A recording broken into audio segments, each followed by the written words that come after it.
है टर्मेरिक, नहीं cosmetic, Pico turmeric ayurvedic cream. Pico turmeric WSO cream. और इसको हमको जो है यहाँ से ऐसे काट लेते हैं। और ये हमने 3 बेकर ले लिया है और तीनों बेकर में हमने 4-4, 5-5 पीस डाल देते हैं। ये इसमें डाल दिए और इसमें डाल दिए। ये हमारे पास कोकोनट तेल, एक में हम डाल देते हैं कोकोनट का तेल और एक में हम डाल देते हैं थोड़ा सा पानी और तीसरे में हम डाल देते हैं अल्कोहल यानी दारू डाल देते हैं इसमें। तो आप यहाँ पे क्लियरली रूप से देख सकते हैं कि जो हमारा हल्दी है, हल्दी में पाए जाने वाला जो कुरकुमिन है, कुरकुमिन किस में डिजॉल्व होता है? आप देख सकते हैं कि अल्कोहल में डिजॉल्व होता है, पानी में कोई डिजॉल्व नहीं होता है। और हमारा ये कोकोनट का तेल है, इसमें भी डिजॉल्व नहीं हो रहा। मैं इसको गर्म करके लाता हूँ थोड़ा सा। ओके, तो हम लेके आए, पिघला के लेके आए हैं और आप देख सकते हैं कि इसमें आपको चेक करना है कि हमारा जो कुरकुमिन है किसमें सबसे ज्यादा डिजॉल्व होता है, अल्कोहल में, पानी में या फिर तेल में यानी कोकोनट तेल में। जैसा कि आप जानते हैं कि हमारा जो है जड़ी बूटी राजा जो तेल है वो ज्यादातर कोकोनट तेल में उबालते हैं, इसलिए मैंने कोकोनटी तेल यूज किया है। तो एक चीज तो क्लियर है कि जो जड़ी बूटी है वो सबसे ज्यादा डिजॉल्व किसमें होती है? अल्कोहल में। उसके बाद देखते हैं थोड़ा सा पीलापन इसमें आया है तेल में, जो कि बहुत कम है। पानी में तो घुलता ही नहीं है हमारा कुरकुमिन। जो भी लोग आदिवासी तेल यूज करते हैं कृपया सतर्क हो जाए। और भाई लोग, हम जब से यूज किए हैं इतने बाल टूटने लगा कि देख सकते हैं कि इसको बाल को उड़ाना पड़ गया। एक आपको और उदाहरण बता के समझा देता हूं ताकि आपको, जैसे राजा तेल कहते हैं कि हमने 108 जड़ी बूटी मिलाया है। 108 जड़ी बूटियां मिलके आपके बालों से रिलेटेड सभी रोगों को सही करती है और बालों को लंबा, काला और घना बनाती है। हम आपको 108 तो हम काट के नहीं दिखा सकते, लेकिन हम आपको थोड़ा मोटा करके दिखा सकता हूं कि अगर आपको ये जानना है कि अगर हम एक जड़ी और एक बूटी से आपको समझा देते हैं तो आपको बाकी 108 जड़ी बूटियों को आपको आसानी से समझ में आ जाएगा कि जैसा कि उन्हें क्लेम करते हैं कि हमने जो है 108 प्रकार के जड़ी बूटी का इस्तेमाल करते हैं। तो हमने ये ले लिया है, इसको थोड़ा सा और ऐसे काट देते हैं क्योंकि इसका जो पिगमेंट है उतना ज़्यादा क्वांटिटी में नहीं है जितना कि हल्दी का था, तो इसलिए जो है ताकि आसानी से निकल जाए इसमें से। ठीक है, ओके, ये आपका आ गया। ये हमने ले लिया 3 प्रकार के बीकर अगेन। एक में हम डाल देते हैं पानी और दूसरे में हम डाल देते हैं अल्कोहल, ठीक है, और तीसरे में हम डाल देते हैं हमारा कोकोनट तेल। ये हमने कोकोनट तेल ही मैंने उसको वही गर्म करके लाया हूँ। तो ये हम यहाँ पे डाल देते हैं कोकोनट का तेल और इसमें हम डाल देते हैं पानी में डाल देते हैं हमारा, और ये हम डाल देते हैं अल्कोहल में, और ये हम डाल देते हैं नारियल के तेल में। नारियल नॉट रियल। ओके, जैसा कि मैंने आपको बताया था अभी कि जो है इसके अंदर पाए जाने वाला जो पिगमेंट होता है थोड़ा सा हल्दी की तुलना में कम होता है, इसलिए थोड़ा सा इसको टाइम चाहिए। और इसी बेसिस पे आप क्लियरली रूप से देख सकते हैं कि पीलापन किस में आया है? बीच वाले में। बीच वाले में क्या है? अल्कोहल है। तो कुल मिला जुला के हम आपको दिखाना क्या चाह रहे हैं यहाँ पे? क्या दिखाना क्या चाह रहे हैं भाई साहब? यहाँ पे कहना क्या चाह रहे हैं? अरे कहना क्या चाहते हो? कुल मिला जुला के हम यहाँ पे ये कहना चाह रहे हैं कि जैसा कि राजा तेल ऐसा क्लेम करते हैं कि वो जो है कोकोनट के तेल में, कोकोनट ये वाला तेल है और इधर का कोकोनट कहाँ? ये वाला तेल है। ये कोकोनट तेल में वो जड़ी और बूटी को उबालते हैं, हमने उबाल दिया, इसमें घुला नहीं। कहने का तात्पर्य है कि अगर आप 108 प्रकार की जड़ी बूटी किसी कोकोनट के तेल में, जब कोकोनट के तेल में आप उबालते हैं तो जड़ी बूटी में पाए जाने वाला वो तत्व तेल में आएगा कि नहीं, यही एक सबसे बड़ा क्वेश्चन है। तो इसको बोलते हैं सॉल्युबिलिटी। सॉल्युबिलिटी क्या होता है कि सॉल्युबिलिटी कोई भी सॉल्यूशन किसी दूसरे सॉल्यूशन में नहीं मिलेगा अगर वो नहीं मिलना चाहेगा। तो जैसे देखिए हमारे पास ये पानी है और ये है हमारे पास तेल है। अब तेल देखिए, तेल पानी में कभी मिलता नहीं तो मिलेगा भी नहीं। उसका मेन कारण है सॉल्युबिलिटी। इसको बोलते हैं पोलर सॉल्यूशन। पानी क्या है? Polar solution. ये क्या है? Non polar solution. Polar solution polar तत्वों को डिजॉल्व कर सकता है। Non polar solution non polar तत्वों को डिजॉल्व कर सकता है। अगर किसी भी जड़ी बूटी में लगभग 10,000, 20,000, 5 प्रकार के केमिकल पाए जाते हैं, लेकिन उसमें जो अच्छे वाले केमिकल हैं 1, 2 या 3 ही होते हैं। क्या वो केमिकल हमारे तेल में डिजॉल्व है? उसका उत्तर है नहीं। वो डिपेंड करता है कई सारी चीजों पे। तो ज्यादातर प्लांट में पाए जाने वाले प्रोडक्ट को आप क्लियरली रूप से देख सकते हैं किसमें डिजॉल्व होते हैं? अल्कोहल में। तो इस कहानी से शिक्षा मिलती है कि आप 108 जड़ी बूटी डाल दो या 150 डाल दो, तो वो जब सॉल्युबिलिटी ही नहीं है किसी भी प्रकार के कोकोनट के तेल में, तो उसका तत्व बाहर आएगा ही नहीं। अरे बाप रे, ये तो धोती खोल रहा है। सवाल नंबर 2, वो गर्म करते हैं। मैं गर्म करके लेके आता हूँ, देखते हैं इसकी सॉल्युबिलिटी में चेंज होता है कि नहीं। और इसी समय मैं आपको समझाता हूँ कि राजा तेल में प्रॉब्लम नंबर 2, उसको बोलते हैं सेकेंडरी बॉयलर।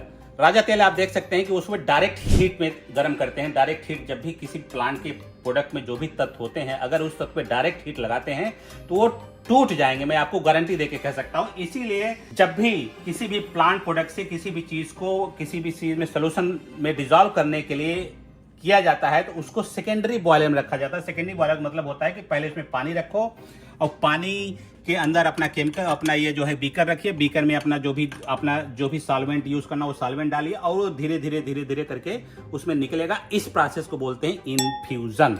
तो जो इन्फ्यूजन किया जाता है, इन्फ्यूजन जो है हमेशा सेकेंडरी कंटेनर में किया जाता है। ये है राजा तेल का प्रॉब्लम नंबर 2। तो हम इसको गर्म करके लेके आए हैं। गर्म करने के बाद आप देख सकते हैं सॉल्युबिलिटी में कोई चेंज नहीं हुआ, बल्कि आप देख सकते हैं कि जो हमने कैरेट जो अल्कोहल में मिलाए थे इसमें ज्यादा पीलापन है और बाकी तेल में और हमारे कोकोनट में किसी भी प्रकार का पीलापन आया ही नहीं है। और इधर आप देख सकते हैं पानी तो डिजॉल्व होता ही नहीं है।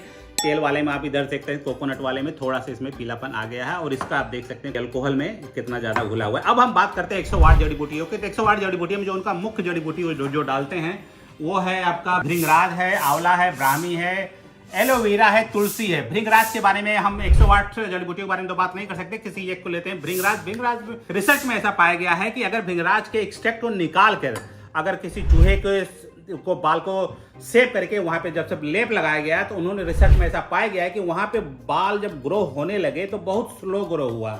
स्लो होना गलत बात नहीं, मैं आगे एक्सप्लेन करूंगा। नंबर 2 दूसरा चीज जो उनको मिला है कि उनके नीचे जो बाल के नीचे एक कैविटी होती है, कैविटी के नीचे एक सेल्स होते हैं, उसको बोलते हैं फॉलिकल सेल्स। जो फॉलिकल सेल की जो संख्या है वो बढ़ गई है भृंगराज का लेप करने के बाद। नंबर 3 उनको रिजल्ट में उसी में मिला है कि वो है डोज डिपेंडेंट, जो कि अभी मैं आगे बताऊंगा डोज डिपेंडेंट क्या होता है। कहने का मतलब ये कि सर्टेन अमाउंट से ज्यादा लगाएंगे भृंगराज तो काम नहीं करेगा, सर्टेन अमाउंट से कम लगाएंगे तो काम नहीं करेगा। एक सर्टेन थ्रेशोल्ड लेवल का क्वांटिटी जब लगाएंगे तभी बाल के इफेक्ट में देखा जा सकता है। तो इसके बारे में अभी हम बात करते हैं। और उसी पेपर में उन्होंने ये भी क्लेम किया कि जो उन्होंने भृंगराज का जो एक्सट्रैक्ट उन्होंने निकाला है वो है पेट्रोलियम ईथर। जो हमने अल्कोहल यूज किया उसके जगह उन्होंने पेट्रोलियम ईथर का इस्तेमाल किया। तो कहने का तात्पर्य है कि भृंगराज में पाया जाने वाला जो तत्व है वो पेट्रोलियम ईथर में सबसे ज्यादा डिजॉल्व होता है, अल्कोहल में डिजॉल्व होता है, दारू में डिजॉल्व होता है, लेकिन वो कोकोनट के तेल में डिजॉल्व नहीं होता है। म्यूजिक।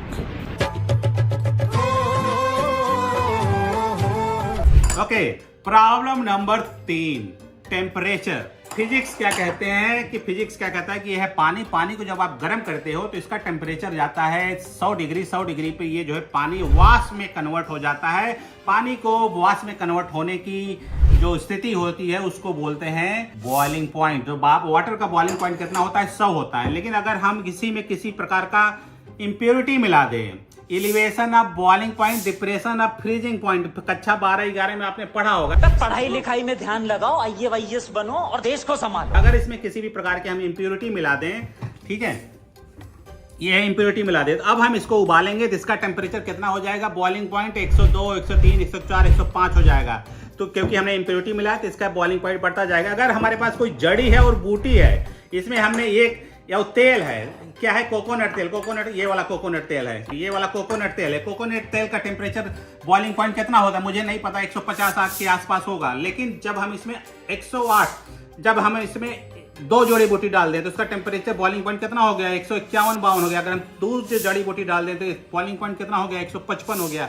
108 जड़ी बूटी डाल देंगे तो बॉइलिंग पॉइंट कितना जाएगा? 350 के आसपास। तो आप सोचो कि जो भी जड़ी बूटी है अगर 350 सेंटीग्रेड पे उबल रहा है 24 घंटा के लिए, जैसा कि राजा तेल क्लेम करते हैं, तो आप सोचो कि उसमें तेल में पाए जाने वाले जितने भी केमिकल है उसकी ऐसी की तैसी हो चुकी रहेगी।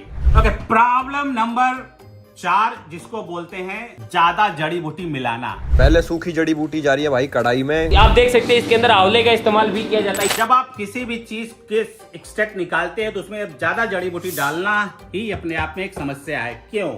जैसे कि मान लो कि आपके पास नेचर में, वैसे पब्लिकेशन के आधार पर, रिसर्च के आधार पर मैं बता रहा हूं, मुश्किल से 4, 5 या 6 प्लांट ऐसे हैं जिसके अंदर ऐसा गुण पाया गया है कि उनके बाल में ग्रोथ करने की क्षमता है।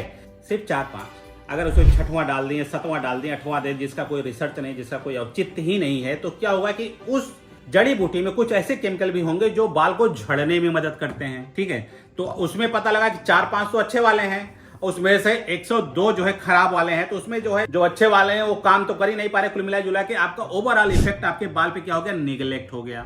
तौबा तौबा तौबा, सारा मूड खराब कर दिया। तो ज्यादा जड़ी बूटी मिलाना ही अपने आप में एक समस्या है। Problem number 5, aluminium. जैसा कि आप जानते हैं कि राजा तेल क्लेम करते हैं कि हम जो है एल्यूमिनियम के बर्तन में बॉयल करते हैं, वो चलो सही है। ज्यादा रिसर्च में ऐसा पाया गया है कि जब आप एल्यूमिनियम के बर्तन को यूज करते हैं हमारे पेट में जाता है, समहाउ वो ब्रेन तक चला जाता है। पोस्टमार्टम की रिपोर्ट पे ऐसा पाया गया है कि ब्रेन में एल्यूमिनियम पहुंचा कैसे, ज्यादातर ऐसे ह्यूमन में मिला जिसको अल्जाइमर की बीमारी थी। तो कहने का तात्पर्य ये हो सकता है, 100% ट्रू नहीं है कि एल्यूमिनियम खाने से आपको अल्जाइमर हो सकता है, लेकिन एक चीज मैं गारंटी देके बता सकता हूं कि जो आप डिओड्रेंट यूज करते हैं इधर उधर, उसमें मिला होता है कि एल्यूमिनियम, वो एल्यूमिनियम आपके स्किन के थ्रू बहुत इजीली चला जाता है, और जिसके वजह से आपको बाल झड़ने के चांस तो बढ़ ही जाते हैं। वो सीधा ब्लड में जाता है, ब्लड से आपके सीधा ब्रेन में जाता है। अगर आप एल्यूमिनियम के बर्तन में उबालते हैं तो अब अगर आपके स्किन में लगाते हैं तो एल्यूमिनियम आपके स्किन के अंदर चला जाएगा। एल्यूमिनियम खाना उतना सेफ है, लगाना सेफ नहीं है। कहने का तात्पर्य ये है, ये मैं नहीं कह रहा हूं, ये रिसर्च कह रहा है। Problem number 6, dose dependent. कौन सा जड़ी बूटी कितना मिलाना है, कितने देर तक लगाना है, किसी को नहीं पता है।